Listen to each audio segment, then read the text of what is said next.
이것이 영원한 삶이다. 두 번째 디도스 강의 시작하도록 하겠습니다. 제가 지난주 한 선배와 전화 통화를 했습니다. 이런저런 이야기를 하는데 제가 알지 못하는 제 신학교 선배에 대해서 알려주는 것이에요. 그래서 선배 중에 이런 믿음의 선배가 있다라고 소개를 해주었는데 정말 제가 감동을 받았고 부끄러움을 느꼈습니다. 그중 한 사역자의 이야기를 들려드릴게요.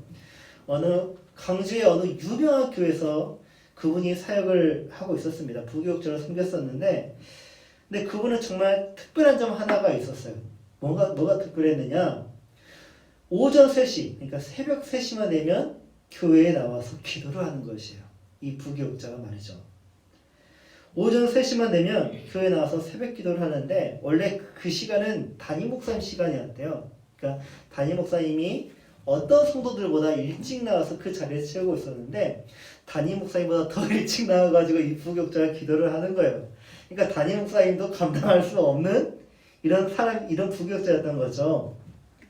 이제 그렇게 새벽 기도를 하고 이제 새벽 차량 운행을 해야 되지 않겠습니까? 그래서 차량 운행을 하고 그 다음에 새벽 기도를 하고 다시 또 차량 운행을 하면 하루 이틀이지 얼마나 피곤하겠습니까? 근데 다시 교회에 돌아와서 성도들이 자리를 다 떠날 때까지 그분이 기도를 하셨다는 거예요. 이 이야기를 듣고 혀를 내둘렀습니다. 제 경험으로 볼 때 불가능한 거예요. 이건 솔직히. 저는 솔직히 5분이라도 더 자고 싶어가지고 새벽에 일어나는 게 얼마나 힘듭니까?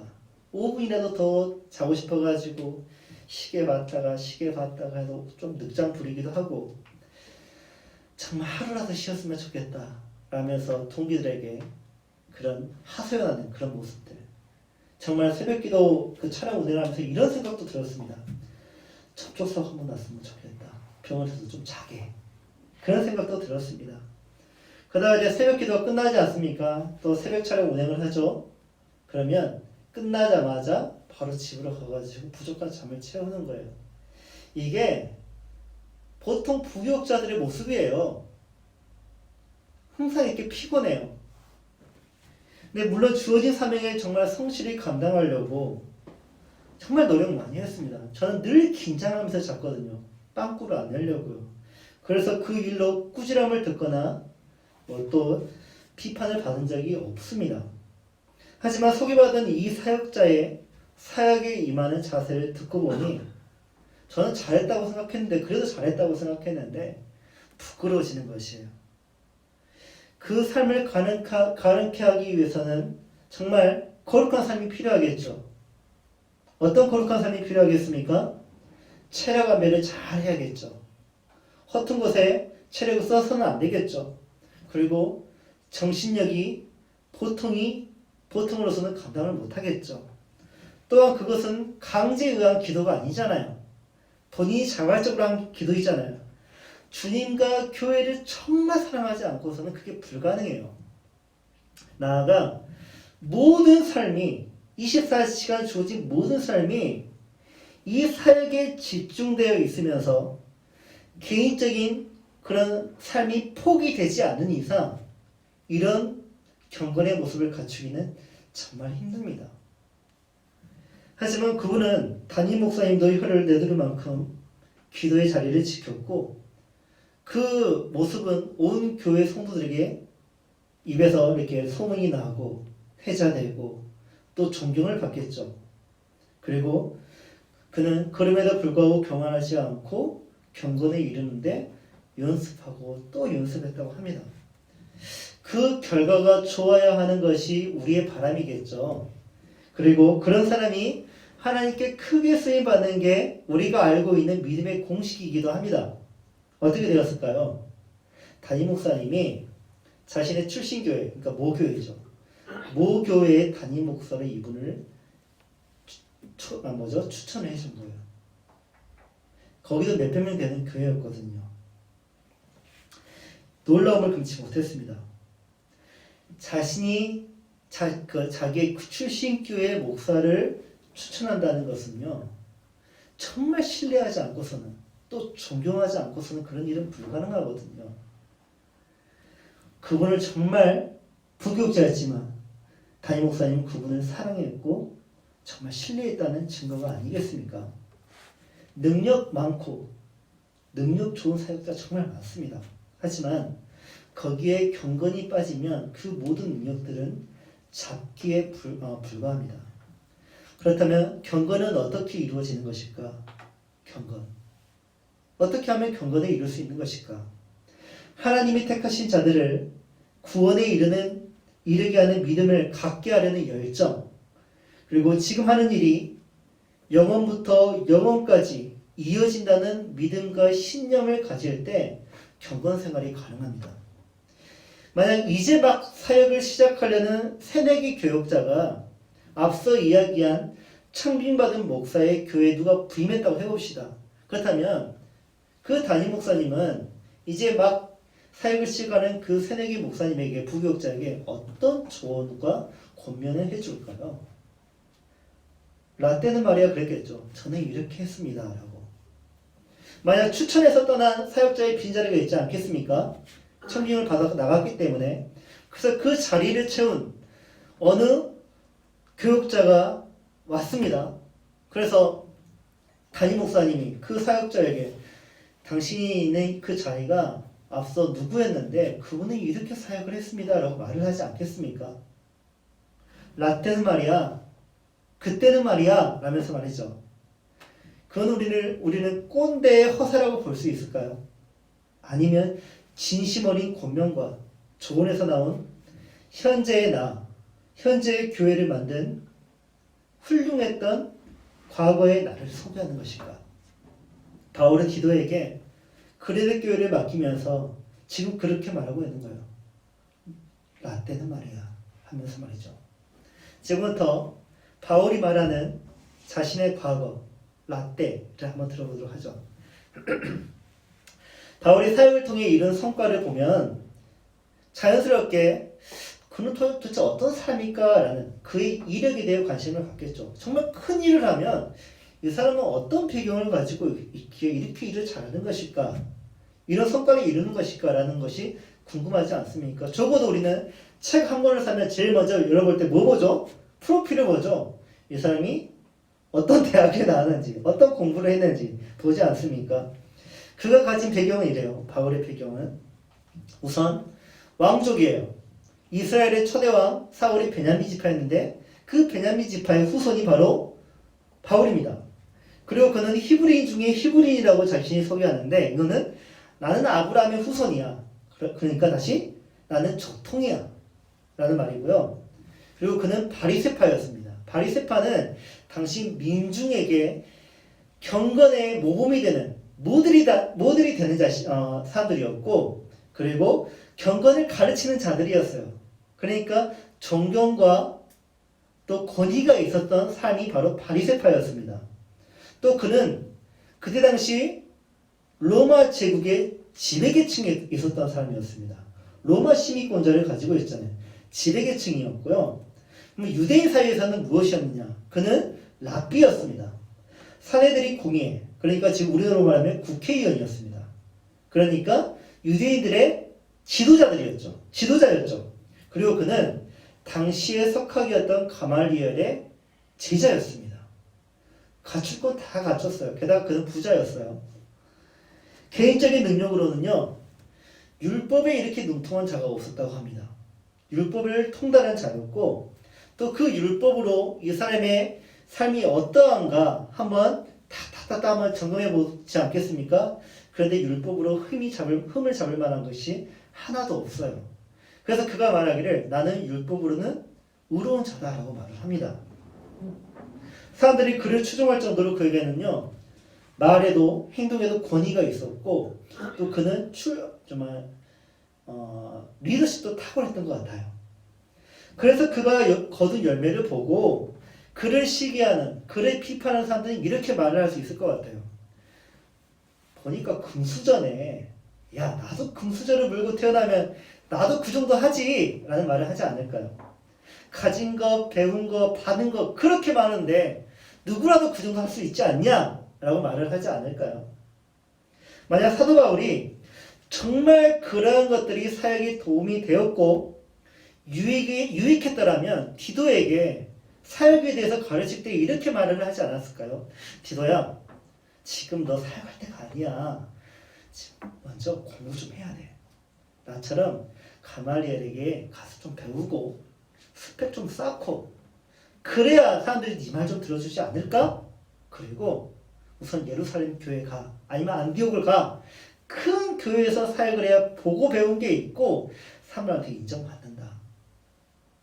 그리고 거기에서 네 후견인들, 네 후원자들을 많이 세워가지고 어느 정도 후원금이 모아지면 대도시로 가. 대도시에서 부유층이 사는 곳에 가서 개척을 해. 그러면 성공할 수 있어. 라고 말을 하지 않았을까요? 지금 이런 조언을 저는 많이 들었거든요.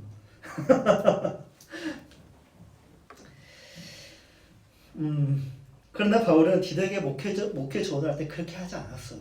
이렇게 말했습니다.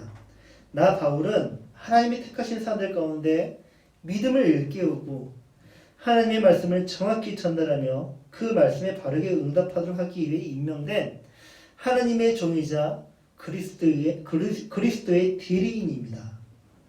이렇게 말했습니다. 즉 그는 나는 하나님의 종이자 그리스도의 대리인으로 자신의 라떼를 소개하면서 자신이 그동안 어떠한 자세를 가지고 사역에 임했는지 어떤 모습으로 지금까지 사역해 왔는지를 이 두 개의 신분으로 그냥 다 소개하는 거예요. 나 가말리엘 제자야. 나 베냐민 지파야. 그런 것들을 전혀 내세우지 않았다는 거예요. 그저 그냥 종의 모습으로, 대리인의 모습으로 그 일을 감당했다는 것입니다. 저는 지금까지 사역하면서 부러웠던 사람들이 몇몇이 있었습니다. 신학교 다닐 때는 어떤 사람들이 부러웠냐면 아버지가 목사님인 분들이 전도사님들이 너무 부러웠어요. 왜냐? 교회나 신학교에서 별도의 장학금을 받더라고요. 얼마나 부러워요. 그리고 교수로부터 먼저 관심을 먼저 받아요. 어느 교회 목사님 아들이라고 하니까. 또 신학교에 증빙해야 할 서류가 있지 않겠습니까? 그래서 노예에서 또 받아야 하는 시험도 있고 노예에서 또 떼어야 할 그런 서류가 있는데 그분들은 그게 너무나 쉽게 다 되는데 저는 돌고 목사님들의 그런 말도 안 되는 요구에 응답해야 되고 돌고 하다가 신학교를 졸업 못할 뻔도 있었습니다. 교회 규모가 크거나 신학교의 출신의 목사님을 둔 신학생들이 부러울 때도 있었어요. 왜냐? 학기마다 그 목사님들이 신학교에 내방해가지고 자기 교회 청년들을 불러요. 그래가지고 외식을 시켜줘요. 그거 얼마나 부러운지 그냥 수업 시간인데도 불구하고 교수님한테 양해를 구해가지고 자기 학생들을 데려가요. 정말 부러웠어요. 근데 와서 책도 사주죠. 그리고 장학금도 주죠. 야, 그게 너무 부럽더라고요. 훅수저인데다 교단만 제가 있던 교단도 지금처럼 합동이 아니고 작은 교단이었거든요. 전국에 60개도 안 된 교회 그런 교단. 그러다 보니까 신학기가 딱 되면 교수님들 다 물어봐요. 누구 어디 교회 다니고 어느 교단인가 다 물어봐요. 그럼 제가 말을 하면 어떻게 말하는 줄 아닙니까? 처음 들어보는데 그거 이단 아니냐? 라고 물어봐요. 이단으로 오해받기도 하고요. 그러다 보니까 그런 것들이 많이 부러웠습니다. 아버지가 목회자였다면 교회가 교단에 속한 교회였다면 또는 규모가 큰 교회였다면 모든 것이 다 일사천리로 해결되고 더욱 신학에 매진하고 또 사역에 더 집중할 수 있었을 것인데 모든 것이 다 장애가 있다 보니까 공부도 쉽지도 않고 사역도 쉽지 않았습니다. 그런데 그걸 아십니까? 기독교 내에서는요. 바울이 그와 같은 대우를 받았고 의심을 받았습니다. 그가 가진 이력은 유대 사회에서나 또 로마 제국 사회에서는 정말 유용한 것이었죠. 그러나 교회 내에서는 그는 신뢰할 수 없는, 믿을 수 없는 어제의 동지가 아니라 어제의 원수였어요. 바울은. 며칠 전까지만 해도 이는 우리를 죽이려고 다녔던 원수였단 말이에요. 게다가 그가 가지고 있는 이력들은 기독교에 다 바라는 것들이었습니다. 그러나 그는 그 모든 것들을 어떻게 했죠? 배설물로 여기고 가치 없는 것들로 여기면서 미련 없이 다 버렸습니다. 그리고 자신을 나는 지금부터 가마리엘 제자도 아니고 나는 유대인 중에 유대인도 아니고 나는 왕족도 아니고 나는 하나님의 종이고 나는 그리스도의 대리인이다 라고 자청합니다. 소개하고. 그가 할 일은 하나님이 택하신 사람들 가운데 믿음을 일깨우는 게 그의 일이었고요. 그들에게 하나님의 말씀을 정확히 전달하는 것, 그리고 그 말씀에 바르게 응답하게 하는 것이 그의 일이었기 때문에 그는 종으로서 대리인으로서만 살았던 것이에요. 그가 원했던 삶은요, 종이었지, 대리인이었지, 교회 지도자가 아니었습니다. 그가 원했던 것은요, 기독교의 권위자가 되는 것이 아니었습니다. 그가 원했던 삶은 권위 있는 신학자가 되는 것도 아니었고 존경받는 목회자가 되는 것도 아니었습니다. 그는 그저 하나님의 종으로서 그리스도의 대리인으로서 살기만을 원했던 사도였습니다. 근데 정말 이게 가능할까라는 생각이 들죠. 바울과 같이 그렇게 영향력 있는 사람이 정말 그런 것들을 다 배설물로 여기고 정말 이렇게 무소유의 삶을 살 수 있는 것일까라는 생각이 들기도 합니다. 근데 그에게는요, 목표가 있었거든요. 그 목표가 그것을 가능케 만들었거든요. 그는 어떤 목표를 가지고 살았을까? 이렇게 말합니다. 나의 목표는 영원한 생명에 이르는 길을 제시하여 소망을 일으키는 것입니다. 그러니까 불이 났잖아요. 불이 났는데 이 불이 난지 모르는 사람들에게 불났어요 해서 그 사람들에게 경각심을 끼워서 거기로부터 그 죽음의 사지로부터 얼른 구원해내는 것이 그의 목표였어요. 그것을 알고 있는 바울이 어디에서 체면을, 자기 자랑을, 아니라 이렇게 이렇게 존경받는 것을 원하며 살았겠습니까? 그저 자기는 얼른 이 사람들을 깨워가지고 천국길을 가게 하는 것이 그의 삶의 목표였단 말이에요. 이처럼 사도 바울은 디도에게 나는 지금까지 이렇게 살았다 하면서 자신을 소개하는 것입니다. 이렇게 디도야, 나 평생 하나님의 종으로 살았다. 디도야, 나 평생 예수님의 대리인으로 살았거든. 너도 알다시피 그 일을 하면서 내가 얼마나 많은 일을, 대단한 일을 했고 삶의 나를 얼마나 대단한 사람으로 보냐. 하지만 너도 알다시피 나는 하나님의 종이고 그리스도의 대리인이야.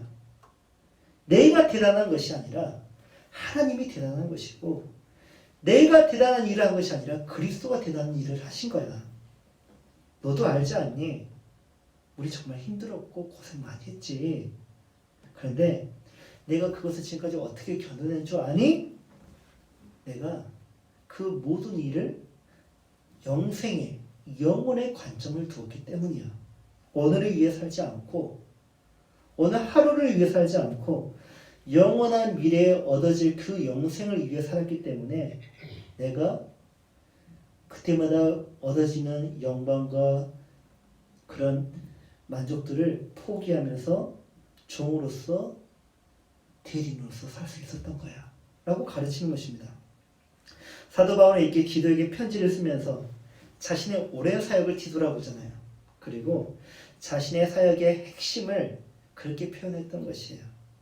그리고 그것을 바탕으로 그의 사역의 위임자인 디도에게 그가 앞으로 이뤄야 할 사역의 핵심과 방향성을 제시하는 겁니다. 너도 나처럼 이제부터 하나님의 종이야. 너도 나처럼 이제부터 예수님의 대리인이야. 내가 그랬던 것처럼 너도 그렇게 살아라. 디도가 기분 나빴을까요? 아니면 좋았을까요? 근데 이게 우리 복음사역의 핵심이에요. 근데 우리는 디도가 아닌 그리데 교회 교인들처럼 어느새 방향을 잃어버린 것 같고 방황을 하고 있는 것 같습니다. 왜 그럴까요? 바울은 영혼을 보고 사역을 하잖아요. 신앙을 하잖아요.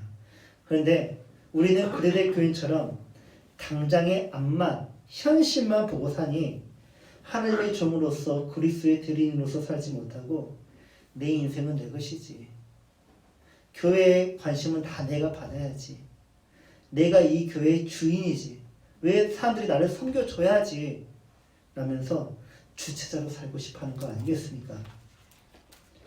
사도 바울은 그레데 교회를 개척한 개척자입니다. 그리고 이제는 그 그레데 교회를 떠나려고 합니다.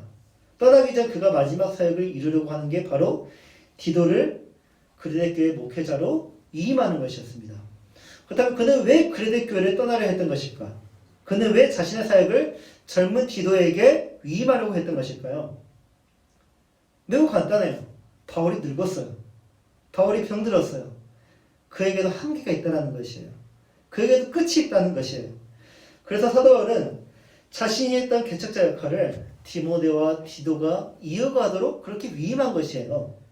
그래서 사도 바울은 자신의 사역을 디도에게 모델로 지시를 하면서 앞으로 디도가 해야 할, 디도가 이어가야 할 일, 디도가 완성시켜야 할 일, 그 방향성을 제시하면서 디도에게 편지를 쓰는 것입니다.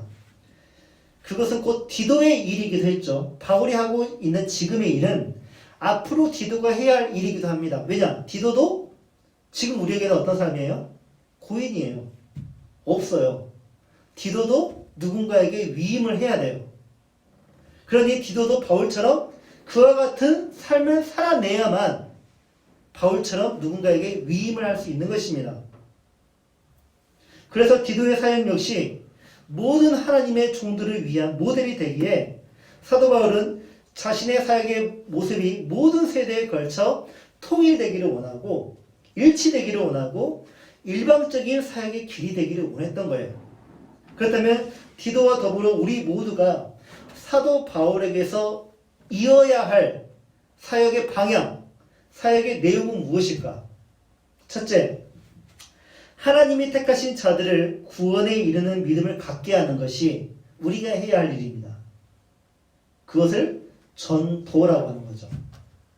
바울이 전도를 했던 것처럼 우리도 그의 전도 사역을 이어야 한다는 것이에요. 전도의 기능이 무엇입니까? 전도의 기능. 전도는 상대 안에 있는 잠재된 구원, 이 구원을 이르게 하는 믿음이 그에게 심겨져 있단 말이에요. 그것에 반응을 일으키게 하는 것이 전도입니다. 그러니까 씨앗을 심든 그 토양 마음의 밭에 심는 것이든 아니면 물을 주어서 그 생명이 움트도록 반응을 일으키게 하는 것이 전도예요. 이것을 효과적인 부르심이라고 합니다. 내가 하는 것이 아니라 분명 그건 성령님이 하시는 건데 성령님은 우리의 전도를 통하여서 그 영혼으로 하여금 효과적인 부르시는 거, 효과적으로 부르시는 거예요. 이 부르심은 부름을 받는 이로 하여금 죄와 비참을 납득하게 만들어요.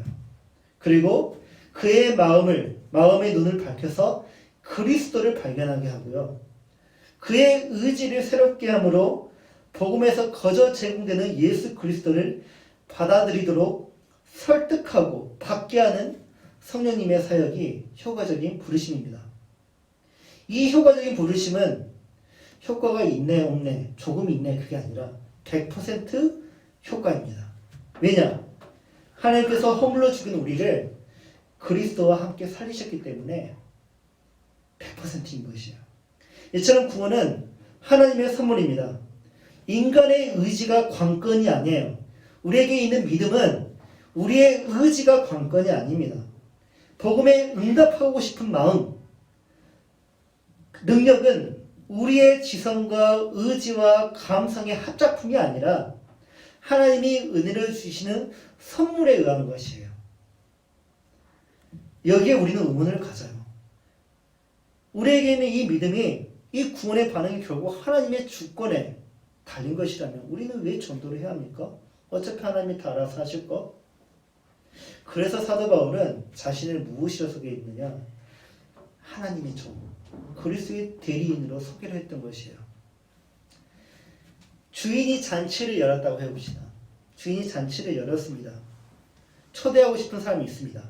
그래서 잔치를 열었어요. 그래서 선물을 준비하고 음식을 준비해서 그들이 대접을 받아요. 그걸 은혜라고 하죠. 그들이 그런 걸 받을 자격이 있어서가 아니라 그냥 주인이 마음껏 나눠주는 것이에요. 자기가 초대하고 싶은 사람들에게. 이 결과가 주어지기까지 종과 그 주인의 종과 대리인의 역할은 무엇입니까? 선물을 준비하는 것, 음식을 준비하는 것, 음식을 배달하는 것, 음식을 치워주는 것, 막 이런 것들 다 하지 않겠습니까? 종과 대리인에게 필요한 것은 이 역할이에요. 주인의 말에 따라 움직이는 것. 만약 종과 대리인이 이 일을 하지 않는다면 잔치는 망쳐지겠죠. 이게 우리의 역할입니다.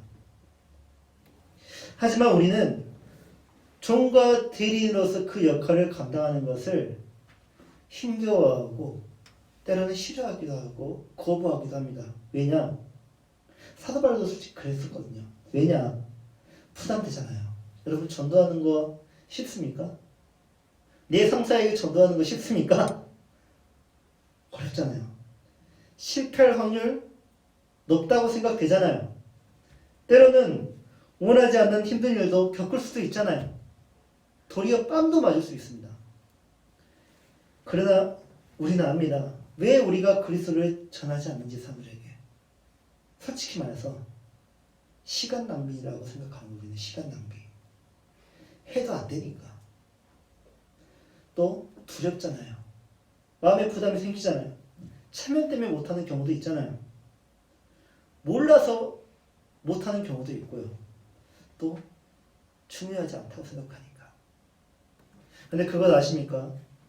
여러분이 누리고 있는 현재의 구원, 이 구원의 삶은 어느 누군가가 하나님의 종으로서 그리스도의 대리인으로 그 일을 완수했기 때문에 우리가 지금 구원의 삶을 살고 있는 거 아니겠습니까? 오늘 이메라 권사님이 어떤 분을 만납니다. 어떤 분을 만나냐면요. 6년 전에 자신에게 복음을 전했던 그 친구를 만나러 옵니다. 근데 그 친구는 자기가 복음을 전했는지 몰라요. 근데 그 친구가 뿌린 씨앗이 이 가정을 구원했단 말이에요. 누군가 이렇게 씨를 뿌리지 않으면, 전도하지 않으면 이런 역사는 일어나지 않습니다. 그런데 왜 우리는 이 일을 참으로 어려워하는 것일까요? 실패 안 했잖아요. 그 친구는 몰랐잖아요. 자기가 한 일도. 하나님 이런 실패가 없습니다. 다만 우리는 너무 그게 더디게 일어나서 모르는 것 뿐입니다. 바울은 자신이 전도를 하지 않으면 수많은 사람에게 악을 끼치는 것임을 알았습니다. 생각해 보십시오. 바울이 복음을 듣지 못했더라면 바울은 어떤 사람이었을까요? 여전히 수많은 그리스도인들을 죽이는 살인자의 모습으로 살지 않았겠습니까? 그에게 복음이 이미 있기 때문에 살인이 멈춰진 것이에요. 그래서 사도 바울은 복음을 전하는데 목숨을 걸었습니다. 디도는 그것을 옆에서 보았고요. 참된 하나님의 종으로서의 바울을, 그리고 참된 그리스도의 대리인으로서의 바울을 디도가 옆에서 목격한 것입니다. 또 바울의 사역의 두 번째가, 바울은 사람들이 예수 그리스도를 믿게 하는 것으로 만족하지 않았습니다. 아, 회심했구나, 이제 교회 나왔구나, 그게 아니었어요. 사도 바울은 그것보다 더 중요하게 여겼고 더 열정적으로 했던 일이 따로 있었습니다. 그것은 전도보다 그들이 가진 믿음이 더 자라 경건에 이르도록 수고하는데 그는 더욱 애를 쓰고 수고했습니다. 그의 사역은 항상 목표가 있었거든요. 한 사람의 믿음이 시작되면 중요한 게 무엇입니까? 이 믿음이 유지가 돼야겠죠. 지속이 되어야 합니다. 근데 지속만 되면 됩니까? 아니요. 이렇게 가는 게 아니라 성장해야죠. 성장하는데 어떤 사람들은 뚝 떨어지기도 합니다. 근데 계속 성장해야 됩니다. 그럼 계속 성장. 이거는 바울을 배가 되는 믿음이라고 하는데, 배가 되는 믿음이란 이제 전도를 할 줄 아는 사람, 복음을 전할 줄 아는 사람, 그런 종이 될 때까지 한 영혼의 온전한 경건을 위해서 그는 수고하고 또 수고했다는 것이에요. 그럼 경건이란 무엇인가? 경건은 진리를 입증하는 삶을 말합니다. 열매에게는 수많은 의미가 있지만 한 나무에서 열매가 열렸다는 것은 무엇을 의미할까요? 그 나무가 살아있다는 증거잖아요. 나무가 살아있다는 것을 열매가 증명하듯이 경건은 그의 안에 있는 진리가 살아있다는 것을 증명하는 열매가 되는 것이에요. 그렇다면 어떤 자들이 하나님을 더 사랑하고 어떤 자들이 전도에 힘쓰고 어떤 자들이 경건에 이르러 연습하고 또 연습을 할까요? 그러니까 어떤 자들에게 이런 열매가 진리를 입증하는 열매가 계속해서 맺히는 것일까요? 그것은요. 그리스도 안에서 하나님이 우리를 위해서 하신 일을 이해할 때, 더 많이 이해할 때, 그보다 더 많이 이해할 때 경건의 열매들이 더 늘어난다는 것입니다. 그래서 그런 신자는 하나님을 더 사랑하게 되고 더 전도하고 더 신실한 하나님의 종으로서 더 성실한 하나님의 대리인으로서 살아간다는 것이에요. 그 열매로 그 나무를 알 수 있듯이 그 경건으로 그 사람이 소유한 이해하는 진리를 볼 수 있는 것입니다. 그래서 사도 바울은 해신자가 나날이 증거하는 것보다 신자가 예수 그리스도의 제자가 되는 일에 사역의 중점을 두면서 더욱 힘쓰고 애를 썼습니다. 베드로 같은 경우는 설교만 하면 해신자가 3,000명, 5,000명이었잖아요. 근데 사도 바울은 그런 역사가 일어나진 않아요. 그 대신 그에게는 제자가 늘어가요. 그리스도의 제자가 자꾸 늘어가요. 그 사역의 열매가 대표적으로 디도입니다. 그리고 디모데죠. 이 두 사람은 바울을 따라 하나님의 종으로서 교회를 섬기고요. 그리스도인의 대리인으로서 사역을 수행하는 모습을 보여주지 않습니까? 사도 바울은 디도와 함께 선교 여행을 했습니다.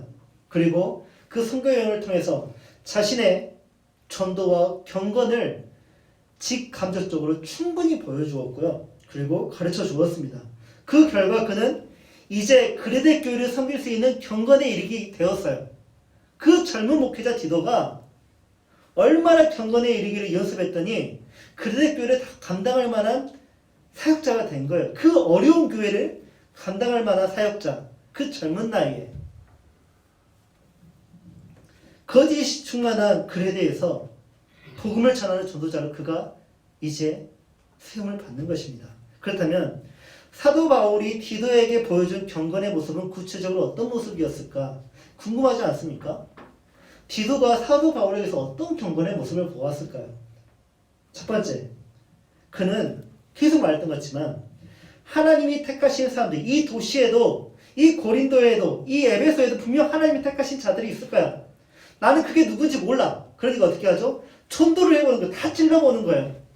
그 믿음을 일깨우게 하기 위해서. 디도는 그걸 보았어요. 요나는 어떻게 했죠? 니느웨에 가서 대충 했죠.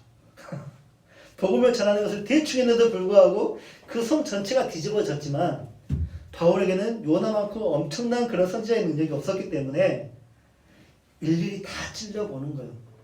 얼마나 애를 썼겠습니까? 발에 굳은 살이 얼마나 많이 생겼겠습니까? 얼마나 쥐어 터지고 돌로 맞고 감옥에 갇혔습니까? 그래도 불구하고 그 한 영혼을 일깨우기 위해서 계속 찔러보는 거예요. 전도를 하는 거예요. 둘째, 그는 하나님의 말씀을 정확무오하게 전달하기 위해 얼마나 애를 썼는지 모릅니다.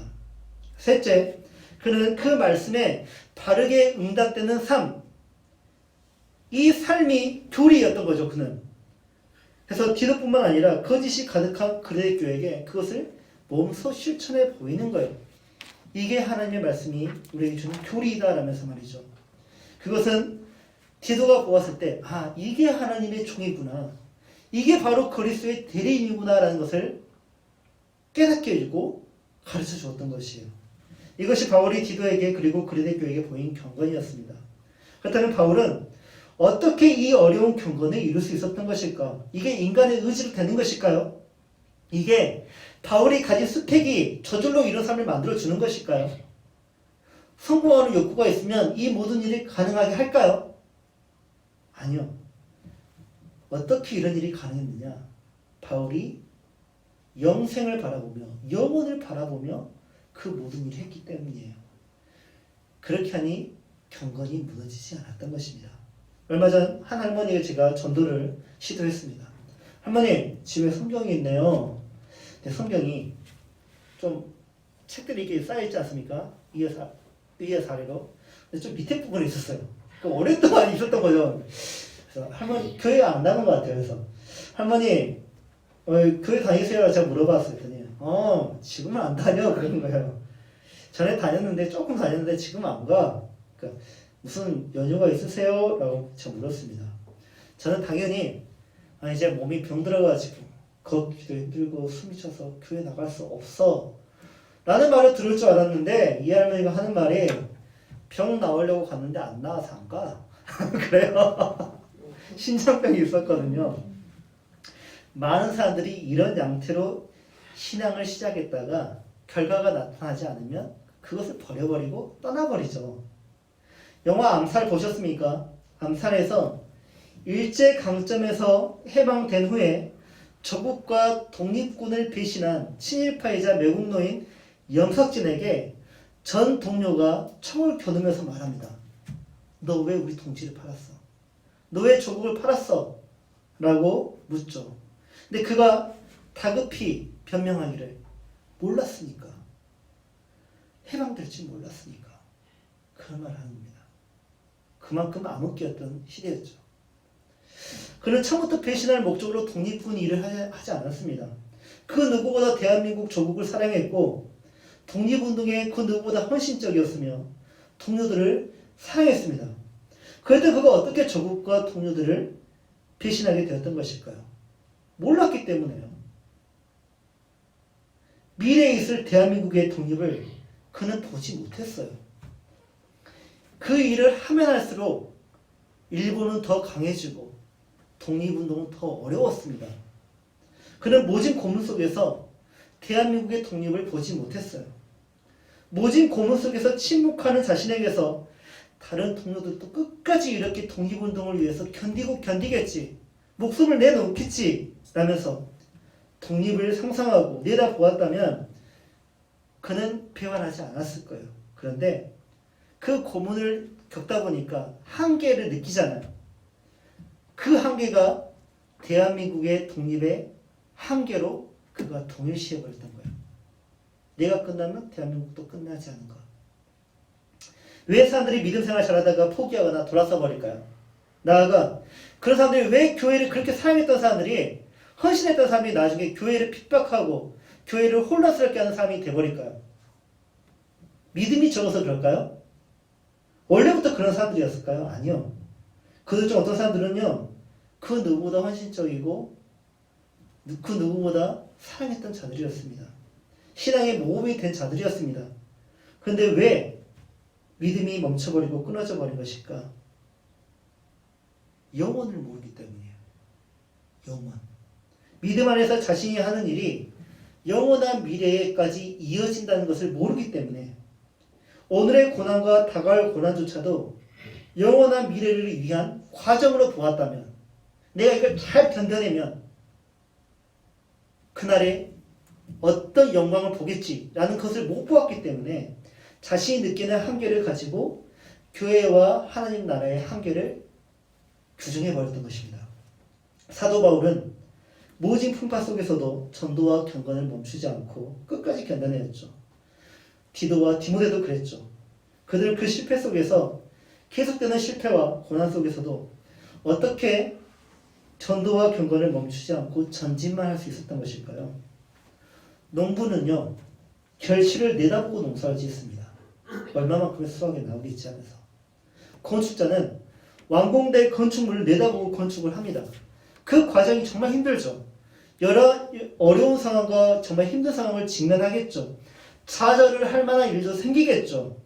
그렇다고 그 일을 포기하지 않습니다. 그것은 과정이지 결과가 아니잖아요. 이와 같이 신앙에도 과정이 있고 결과가 있습니다. 신앙의 결과는 영생입니다.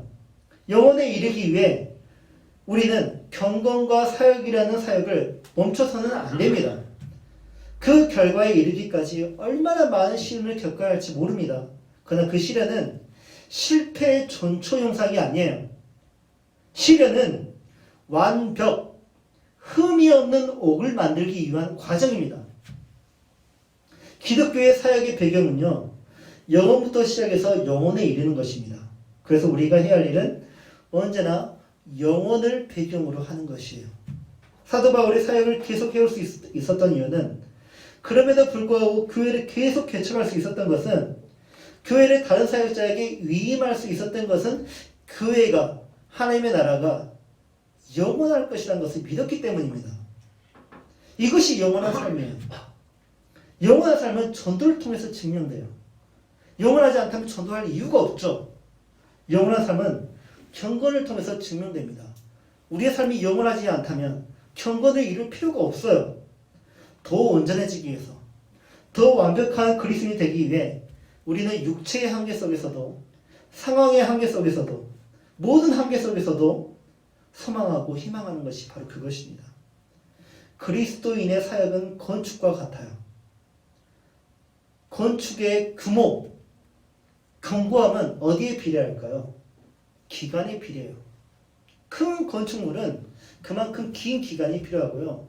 견고함은 그만큼의 긴 기초공사가 필요하듯이 우리에게 우리의 사역은 바로 그와 같습니다. 근데 우리는 너무 빨리 결과를 보기를 원해요. 그건 견고하지 않은 경건이에요. 그리고 큰 경건도 아니고요. 그러므로 그리스도인은 영혼을 늘 마음에 두고 예수 그리스도라는 반석 위에 전도와 경건을 가지고 집을 지어야 합니다. 지금까지 여러분이 지은 집은 완성되었습니까? 아니면 진행 중입니까? 당연히 진행 중이겠죠.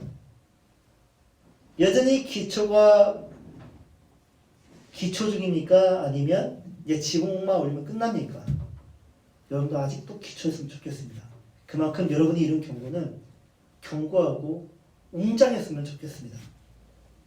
그리고 그 경건을 보고 사람들이 흠모했으면 좋겠어요. 여러분의 경건을 보고 사람들이 나도 저렇게 신앙생활 해야지, 나도 저렇게 꼭 저런 모습을 본받아야지, 나도 그것을 이루어서 내 다음 세대에게, 내 자녀에게, 내 제자들에게 꼭 가르쳐야지라는 그런 견고하고 웅장한 경건이 여러분이 있기를 바랍니다. 미국 사회에 만연한 고질적인 인종차별이 있었죠. 이를 위해 인권운동을 마틴 루터 킹 목사가 했습니다. 그 수많은 사람들 앞에서 그가 이렇게 연설을 합니다. 이것이 우리의 희망이며 바로 이 믿음을 품고 나는 이제 남부로 갑니다. 이 믿음으로 우리는 절망의 산에서 희망의 돌을 떠낼 수 있습니다. 이 믿음으로 우리는 나라의 시끄러운 불화를 형제의 아름다운 조화로 바꿀 수 있습니다. 이 믿음으로 우리는 함께 일하고, 함께 기도하고, 함께 고생하고, 함께 감옥에 가고, 함께 자유를 옹호할 수 있습니다. 언젠가는 우리는 자유로워질 것을 알기 때문입니다. 그가 말하는 이 언젠가는 자유로워질 것이다. 그게 이루어졌습니까? 안 이루어졌습니까? 그때보다 훨씬 이루어졌죠. 아직도 진행 중이지만 그때보다 비교할 수 없을 정도로 마틴 루터 킹의 바라보았던 그 미래는 지금 열어졌습니다. 여러분, 하나님의 종이자 그리스도의 기린이 여러분이 할 일이 이제 무엇이라고 생각하십니까? 지금 여러분의 삶이 말하고 있는 여러분의 삶의 목표는 무엇이고 미래는 무엇입니까? 바울은 메시지를 선포하는 일을 맡았고요. 영혼의 관점에서 그 일을 디도에게 맡기면서 그가 격려하기를 하나님은 우리 아버지와 우리 구주 예수께서 그대에게 주시는 모든 것을 받아 들으십시오 라고 디도에게 그들의 그 일을 맡기는 것이에요. 여러분, 우리가 해야 할 일은 전도 경건입니다. 이 두 가지를 항상 여러분의 삶에서 이루십시오. 이게 영원한 삶이고요. 이러한 삶을 살 때 우리는 마침내 그 끝에서 자유를 보게 됩니다. 그리고 나중에 어떻게 성도님처럼 신앙생활을 할 수 있는 것이었는가 물어볼 때 나 때는 말이야 이렇게 해서 라고 경건하게 가르쳐줄 수 있는 여러분이 되었으면 좋겠습니다. 같이 해봅시다. 네, 기도하겠습니다. 하나님은 우리를 영원한 사귐에 초대하셨고 수많은 믿음의 선배들을 통하여서 우리는 그 사귐에 필요한 사역과 경건을 이어받았습니다. 전도를 할 때 경건을 이룰 때 우리는 주님과 사귈 수 있는 것이고 이게 바로 영원한 삶인 것이죠. 여러분, 우리 하나님 앞에서 약속합시다. 하나님, 몰랐습니다. 게을렀습니다. 나태했습니다. 솔직히 말해서 두려웠습니다. 이제는 하나님을 자랑스러워하고 부끄러워하지 않겠습니다. 이제는 전도하겠습니다. 저 영혼 안에 있는 믿음이 일깨워지기까지 나는 전도하겠습니다. 언제일지 모르겠지만 그 사명을 붙들고 전도하겠습니다. 그리고 내 안에 그 진리의 말씀이 싹트고 자라고 열매를 맺을 때까지 경건에 이르도록 연습하고 또 연습하겠습니다. 그리고 그 경건을 후대에게 전달하겠습니다. 이런 사역자가 되게 해주세요. 이런 교회가 되게 해주세요. 우리 다 같이 기도합시다.